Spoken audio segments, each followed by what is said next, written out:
Hello guys. Hello. তো আজকে আমাদের মায়াপুরে দ্বিতীয় দিন। আজকে আমরা কোথায় যাচ্ছি ঘুরতে? মায়াপুরে সাইট সিন করতে। চলো আমাদের সঙ্গে থাকো, তোমাদেরকে ঘুরে দেখাবো। তো আমরা হোটেল থেকে বেরিয়ে টোটো খুঁজে চেপে পড়লাম আমাদের গন্তব্যস্থলে। যেতে যেতে টোটো কাকু বললেন যে আমাদেরকে সব মন্দির 12টার মধ্যে দর্শন করে ফিরে পড়তে হবে, কারণ 12টার পর মন্দির বন্ধ হয়ে যায় এবং 4টের সময় খোলা হয়। প্রথমেই আমরা শুরু করলাম শ্রী শ্রী জগন্নাথ, সুভদ্রা ও বলদেবের মন্দির দিয়ে।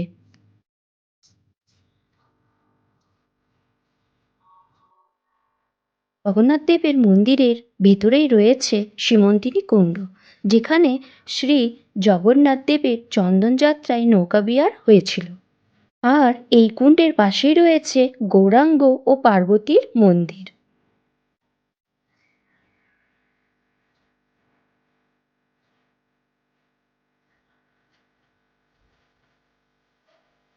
তারপর পাশে শিব মন্দির প্রণাম করার পর আমরা চলে গিয়েছিলাম শ্রী সারস্বত গৌড়ীয় মঠে। এখানেও ভালো করে দর্শন করে নিয়েছিলাম। পর যেখানে না গেলেই নয়, সৎসঙ্গ বিহার। আমরা এই গুরু দীক্ষায় দীক্ষিত, তাই চোখে পড়ার সাথে সাথে নেমে পড়লাম গুরুদেবের মঠে দর্শন করতে। আমরা ভেতরে প্রবেশ করতে পারিনি। ওখানে গিয়ে আমরা জানতে পারলাম যে ভোগ অর্পণ চলছে, তাই বাইরে জানলা থেকেই আমরা দর্শন করে এলাম। এরপর আমরা পৌঁছে গেছিলাম মায়াপুরের শ্রী চৈতন্য মঠে, যেখানে টোটো কাকু বলল 3 নম্বর গেট থেকে গিয়ে হেঁটে হেঁটে 1 নম্বর গেটে যেতে হবে।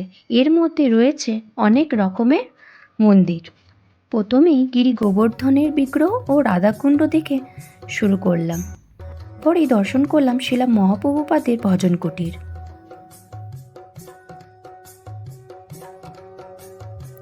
তারপরে সরভুজ শ্রী গৌরাঙ্গ মহাপ্রভুর বিগ্রহ।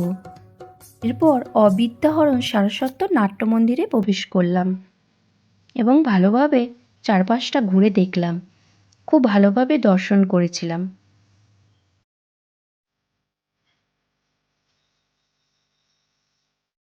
পর পৌঁছে গেলাম সমাধি মন্দির শিলা ভক্তি প্রজনন ইয়তি গোস্বামী মহারাজের কাছে। সেখানেও ভালোভাবে দর্শন করলাম। মহারাজের দর্শন করে আমরা চলে গেলাম শ্রী গৌরকিশোর দাস বাবাজি মহারাজের কাছে।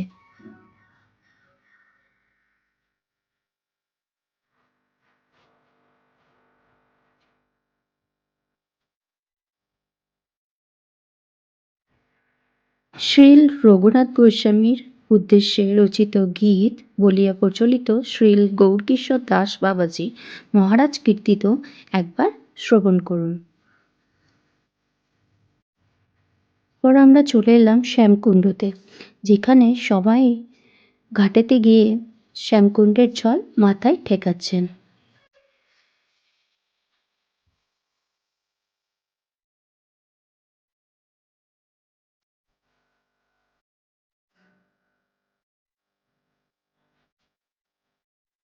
সেই মায়াপুর চৈতন্য মঠ থেকে এরপর আমরা বেরিয়ে পড়লাম। এরপর আমরা পৌঁছে গেলাম শ্রী অদ্বৈত ভবন এবং শ্রী গদাধর অঙ্গনে। ভালো করে মন্দিরগুলোকে দর্শন করলাম এবং মন্দিরের চারপাশটা ঘুরে দেখলাম। অদ্বৈত চার্চের গৌড় আরাধনার কথাও দেখলাম। এরপর গদাধরের অঙ্গনও দেখে নিলাম। ভালোভাবে প্রণাম সেরে দর্শন করলাম চারিদিকটা।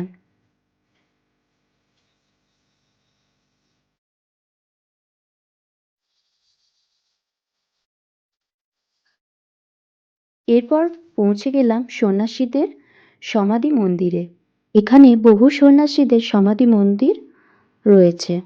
চারপাশটা ভালোভাবে দেখে নিলাম কোথায় কোন কোন কোন সন্ন্যাসীর সমাধি রয়েছে। এরপর পৌঁছে গেলাম গৌড়কুণ্ডে। এখানে গেলে দেখতে পাবেন অজস্র কই মাছ চারিদিকে কিলবিল কিলবিল করছে, তাই নিচে নেমে কই মাছকে দর্শন করলাম।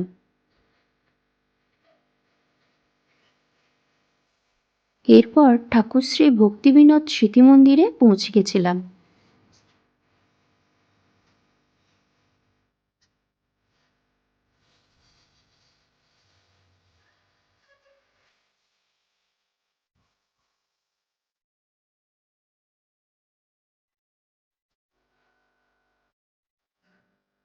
যেখানে শ্রী চৈতন্য মহাপ্রভুরও জন্মস্থান রয়েছে।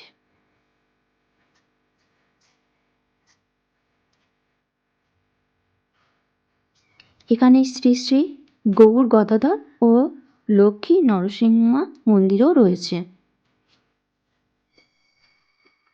এরপর সেখান থেকে বেরিয়ে আবার পৌঁছে গেলাম ইস্কন মন্দিরের গোশালা দর্শন করতে। এখানে অনেক গোমাতা আপনারা দেখতে পাবেন। সেখানে মানুষের সাথে কথা বলে দেখলাম যে এখানে সমস্ত গোমাতাদের লালন পালনের জন্য প্রতিদিন 5 লক্ষেরও বেশি টাকা খরচা হয় এবং জায়গাটি পরিষ্কার রাখার জন্য প্রচুর মানুষ এখানে কাজ করে।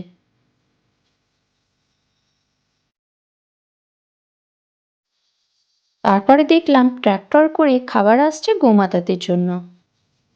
কি সুন্দর রক্ষণাবেক্ষণও করছে।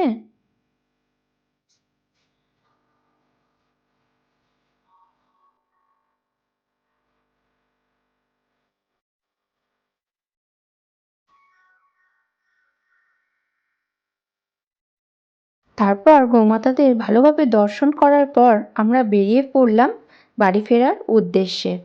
তো আপনাদের ভিডিওটি কেমন লাগলো অবশ্যই জানিও। দেখা হচ্ছে নেক্সট ব্লগে। টাটা।